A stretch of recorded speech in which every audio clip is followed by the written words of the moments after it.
ಎಲ್ಲರಿಗೂ ನಮಸ್ಕಾರಗಳು. ಆತ್ಮೀಯ ವಿದ್ಯಾರ್ಥಿ ಮಿತ್ರರೇ, ಇವತ್ತಿನ ಎಪಿಸೋಡ್ನಲ್ಲಿ BA ಫಸ್ಟ್ ಸೆಮಿಸ್ಟರ್ SCP ಪಠ್ಯಕ್ರಮದ ಪ್ರಕಾರ ಮೈಕ್ರೋ ಇಕನಾಮಿಕ್ಸ್ DSC 1 ಸೂಕ್ಷ್ಮ ಅರ್ಥಶಾಸ್ತ್ರ DSC 1 ಅಂತ ಹೇಳಿ ಕರಿತೀವಲ್ಲ, ಈಗಾಗಲೇ ಈ ವಿಷಯಕ್ಕೆ ಸಂಬಂಧಪಟ್ಟಿರುವಂತಹ 1, 2 ಮತ್ತು 3 ಯೂನಿಟ್ಗಳಿಗೆ ಸಂಬಂಧಪಟ್ಟಿರತಕ್ಕಂತಹ ಮಹತ್ವದ ಪ್ರಶ್ನೆಗಳನ್ನು ಅಪ್ಲೋಡ್ ಮಾಡಲಾಗಿದೆ. ಹಾಗೆಯೇ ನಿಮ್ಮೆಲ್ಲರ ಕೋರಿಕೆಯ ಮೇರೆಗೆ ಮಿಕ್ಕ 4 ಮತ್ತು 5ನೇ ಘಟಕದ ಮಹತ್ವದ ಪ್ರಶ್ನೆಗಳನ್ನು ಇವತ್ತಿನ ಎಪಿಸೋಡ್ನಲ್ಲಿ ಚರ್ಚೆ ಮಾಡೋಣ. ಅದಕ್ಕಿಂತಲೂ ಮುಂಚೆ ಆತ್ಮೀಯರೇ, ನನ್ನ ಒಂದು ಚಾನಲ್ಗೆ ಸಬ್ಸ್ಕ್ರೈಬ್ ಆಗಿಲ್ಲ ಅಂತ ಸಬ್ಸ್ಕ್ರೈಬ್ ಮಾಡ್ಕೊಳ್ಳಿ. ಅಪ್ಡೇಟೆಡ್ ಆಗಿರ್ತಕ್ಕಂಥ ವಿಡಿಯೋಗಳನ್ನು ಪಡೆಯಲು ಅನುಕೂಲ ಆಗುತ್ತೆ. ಹಾಗೆಯೇ ಈ ಒಂದು ವಿಡಿಯೋವನ್ನು ನಿಮ್ಮೆಲ್ಲ ಸ್ನೇಹಿತ ಮಿತ್ರರಿಗೆ ಹಂಚಿಕೊಳ್ಳಿ ಎಂದು ಹೇಳುತ್ತಾ ಇವತ್ತಿನ ಎಪಿಸೋಡನ್ನು ಪ್ರಾರಂಭಿಸೋಣ. ಆತ್ಮೀಯರೇ, ಯೂನಿಟ್ ನಂಬರ್ 4ಗೆ ಸಂಬಂಧಪಟ್ಟಿರುವಂತೆ 2 marks questions. Dear friends, number 1 is what is total revenue? ಒಟ್ಟು ಆದಾಯ ಎಂದರೇನು? Number 2 is give the meaning of average revenue. ಸರಾಸರಿ ಆದಾಯದ ಅರ್ಥ ನೀಡಿರಿ. Third one, what is marginal revenue? ಸೀಮಾಂತ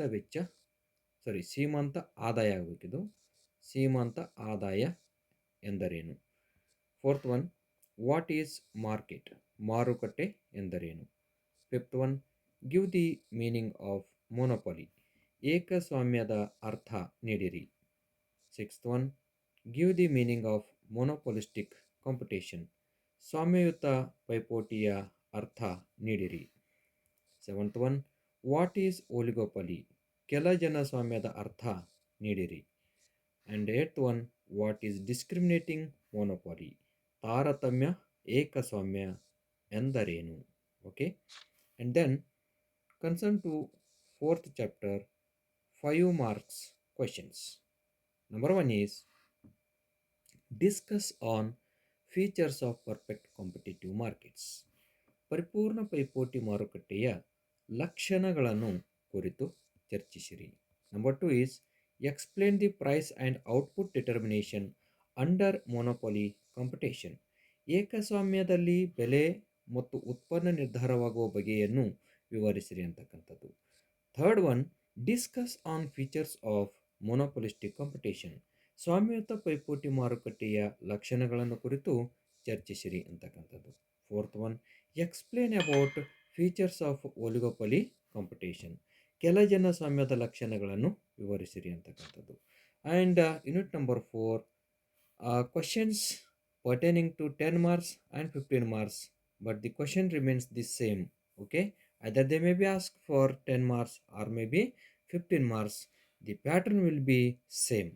ಯಾಕಂತಂದರೆ 10 ಅಂಕಕ್ಕೆ ಕೇಳ್ಬೋದು ಅಥವಾ 15 ಅಂಕಕ್ಕಾದರೆ ಕೇಳ್ಬೋದು, ಆದರೆ ಪ್ರಶ್ನೆ ಮಾತ್ರ ಹೀಗೆ ಇರ್ತಕ್ಕಂಥದ್ದು. ಇಲ್ಲಿ ನಾನು ಈಗಾಗಲೇ ಹೇಳಿರುವಂತೆ 10 ಅಂಕಕ್ಕೆ ಕೇಳಿದರೆ ಸುಮಾರು 3ರಿಂದ 3.5 ಪೇಜ್ ಬರೀಬೇಕಾಗತ್ತೆ.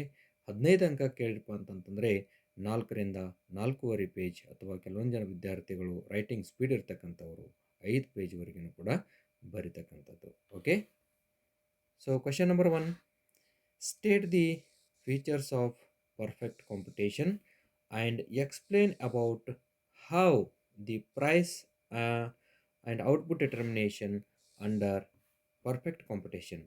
ಪರಿಪೂರ್ಣ ಪೈಪೋಟಿ ಮಾರುಕಟ್ಟೆಯ ಲಕ್ಷಣಗಳನ್ನು ತಿಳಿಸಿರಿ ಮತ್ತು ಪರಿಪೂರ್ಣ ಪೈಪೋಟಿಯಲ್ಲಿ ಬೆಲೆ ಮತ್ತು ಉತ್ಪನ್ನ ನಿರ್ಧಾರವಾಗುವ ಬಗೆಯನ್ನು ವಿವರಿಸಿರಿ ಅಂತಕ್ಕಂಥದ್ದು. Number 2 is discuss on price and output determination under monopoly competition. ಏಕಸ್ವಾಮ್ಯದಲ್ಲಿ ಬೆಲೆ ಮತ್ತು ಉತ್ಪನ್ನ ನಿರ್ಧಾರವಾಗುವ ಬಗೆಯನ್ನು ವಿವರಿಸಿರಿ ಅಂತಕ್ಕಂಥದ್ದು. And third one,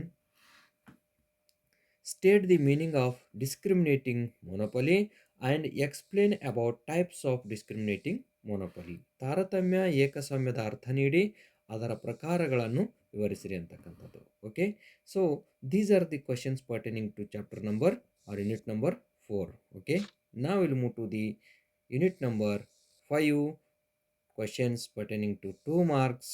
Question number 1. Who is the father of marginal productivity theory of distribution?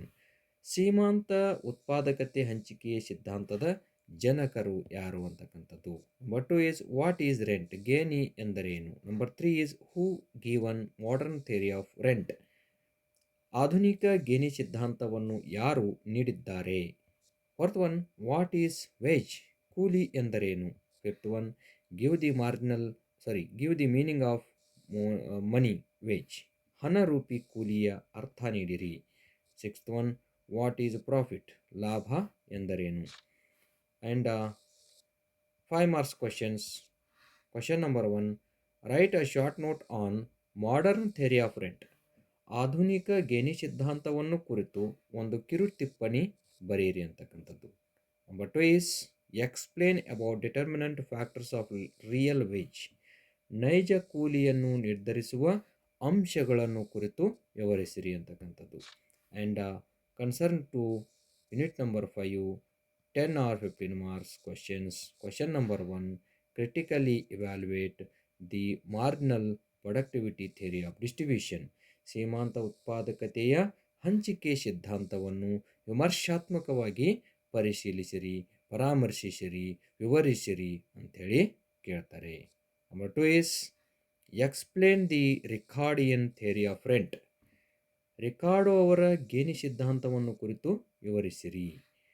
Number 3, discuss on risk theory of profit, ಗಂಡಾಂತರ ಲಾಭದ ಸಿದ್ಧಾಂತವನ್ನು ಕುರಿತು ಚರ್ಚಿಸಿರಿ ಅಂತಕ್ಕಂಥದ್ದು. ಓಕೆ ಆದ್ಮೇಲೆ ಇವಿಷ್ಟು ಏನಪ್ಪ ಅಂತಂದರೆ ಅತ್ಯಂತ ಬಹು ನಿರೀಕ್ಷಣೀಯವಾಗಿರ್ತಕ್ಕಂತಹ ಒಂದು ಪ್ರಶ್ನೆಗಳು ಆಗಿವೆ.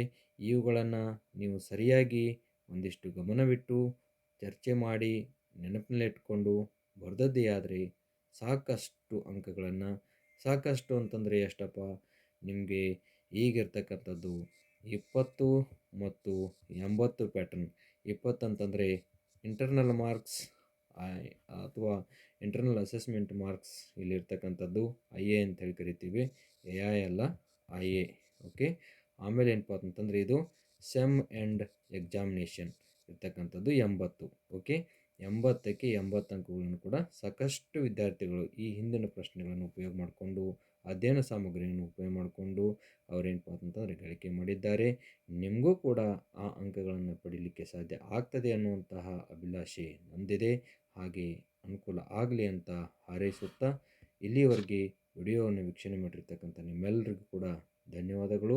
ಆತ್ಮೀಯರೇ, ಪ್ರಥಮ ಸೆಮಿಸ್ಟರ್ನ ಒಂದು ಅಧ್ಯಯನ ಸಾಮಗ್ರಿಗಾಗಿ ಭಾಳಷ್ಟು ಜನ ಕರೆ ಮಾಡಿ ಕೇಳ್ತಾ ಇದ್ದೀರಿ, ಸರ್ ನಮಗೆ ಕರೆಯದು ಅಧ್ಯಯನ ಸಾಮಗ್ರಿಯನ್ನು ಕಳಿಸ್ಕೊಡಿ ಅಂಥೇಳಿ. ಹಾಗೆ ಕಳಿಸ್ಕೊಡ್ತಾ ಇದ್ದೀವಿ. ಸೊ ನಿಮಗೆ ಬೇಕು ಅಂತಂತಂದರೆ 9964711356ಗೆ ನಿಮ್ಮ ಸಂಪೂರ್ಣವಾಗಿರ್ತಕ್ಕಂತಹ ಅಂಚೆ ವಿಳಾಸವನ್ನು ವಿತ್ ಪಿನ್ ಕೋಡ್ ಸಹಿತ ಕಳಿಸಿಕೊಟ್ರೆ ಒಂದು ಹಾರ್ಡ್ ಕಾಪಿಯನ್ನು, ಪ್ರಿಂಟ್ ಕಾಪಿಯನ್ನು ಕಳಿಸ್ಕೊಡ್ತಕ್ಕಂಥ ವ್ಯವಸ್ಥೆಯನ್ನು ಮಾಡಲಾಗುವುದು. ಸೊ ಸಾಮಾನ್ಯವಾಗಿ ಏನಪ್ಪ ಅಂತಂತಂದರೆ ಇದು ಎಲ್ಲ ಕರ್ನಾಟಕದಾದ್ಯಂತ ಎಲ್ಲ ವಿಶ್ವವಿದ್ಯಾಲಯಗಳಿಗೆ ಅನುಕೂಲ ಆಗ್ತಕ್ಕಂತಹ ಪಠ್ಯಕ್ರಮವನ್ನು ಇದರಲ್ಲಿ ಸಮ್ಮಿಳಿತಗೊಳಿಸಿ ರಚನೆ ಮಾಡಿರ್ತಕ್ಕಂಥದ್ದು according to students need. Okay so ಇಲ್ಲಿವರೆಗೆ ವಿಡಿಯೋವನ್ನು ವೀಕ್ಷಣೆ ಮಾಡಿರ್ತಕ್ಕಂಥ ನಿಮ್ಮೆಲ್ಲಕ್ಕೆ ಅನುಕೂಲ ಆಗಲಿ, ಜಯವಾಗಲಿ ಅಂತ ಹೇಳಿ ಹಾರೈಸುತ್ತಾ ಧನ್ಯವಾದಗಳು, ನಮಸ್ಕಾರ.